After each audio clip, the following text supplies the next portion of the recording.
Well, guys, I did not record when I first started this. I'm making some apple pear sauce.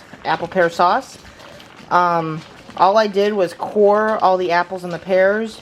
I did about 3 pounds of apples, and there's probably about 1.5 pounds of pears. I had less pears than apples.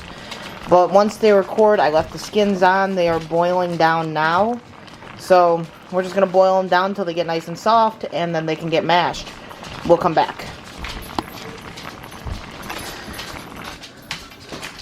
So once your apples and pears are soft, where you can actually pear them pretty easily, use your immersion blender.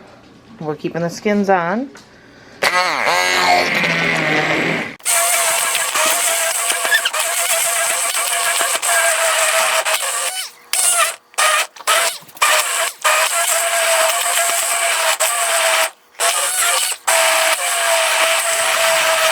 So once you have your sauce, applesauce, to the sweetness you like, as it cools down, you do sometimes want to add more sugar.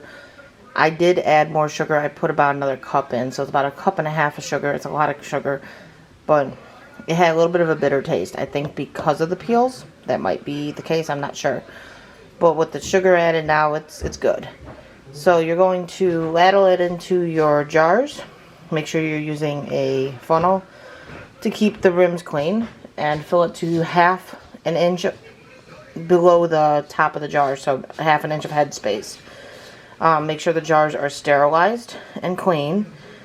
And I'm actually doing a cold pack, so it's going to be cold going into a cold canner.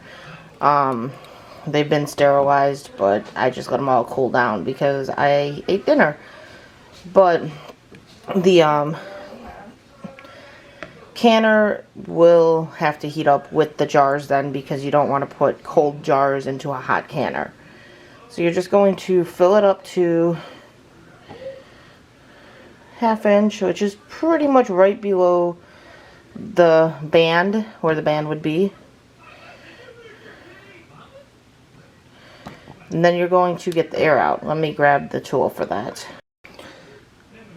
So you can use a butter knife. I've actually got the tool that is made for this, but you're going to take it and you're just going to kind of go down the walls. You see how it's on the wall there? That's pushing all the air bubbles out. Once that's done, you wipe the rim if you got any food on it. Usually when I use this funnel, I don't get any food on it. And you put your lid on. We'll come back once we get it in the canner. Now that your jars are in the canner, the water is at least 1 inch above the lids. You want to make sure it's fully covering the lid, fully submerged. You're going to bring it up to a boil. Once it's boiling, you put the lid on, and you're going to let it go for a rolling boil for 20 minutes. After 20 minutes is up, you can turn the heat off, take the lid off, and let it sit in there for about 5 minutes before you move it to a towel. Make sure you set it on a towel though, because if you put it on a counter, you are running the risk of the glass breaking because of the extreme shock of temperature change. So we're going to let this get up to boil so we can put the lid on and let it start its water bath. So 12 to 24 hours later, you're going to check the seals on what you canned. Make sure there's no dips or bumps, kind of like when you open up jelly from the store, how it's got the bubble in the middle that pops up once the seal is broke.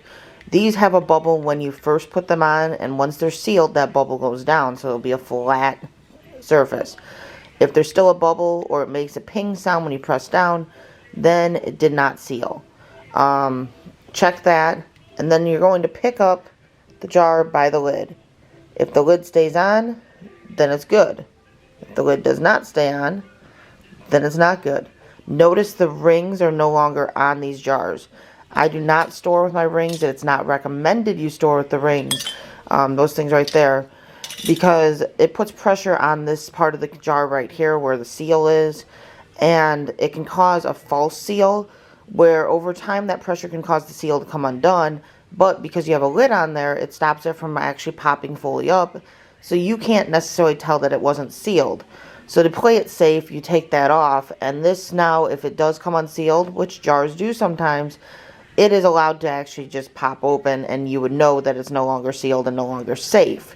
So I don't like storing with the rings. Some people do. If you do store with the rings, I recommend keeping them very loose so that this can still move freely if wanted.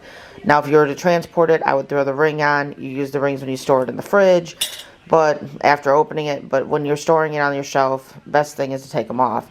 This is apple cider back here. I had made some apple cider with the kids. We drank up some, and that was what was left. So I'm canning that up for Christmas time. We'll do some warm apple cider. But that's our apple pear sauce. I hope you guys enjoyed the video. Hope you guys learned something and maybe came up with another new thing that you want to try to can.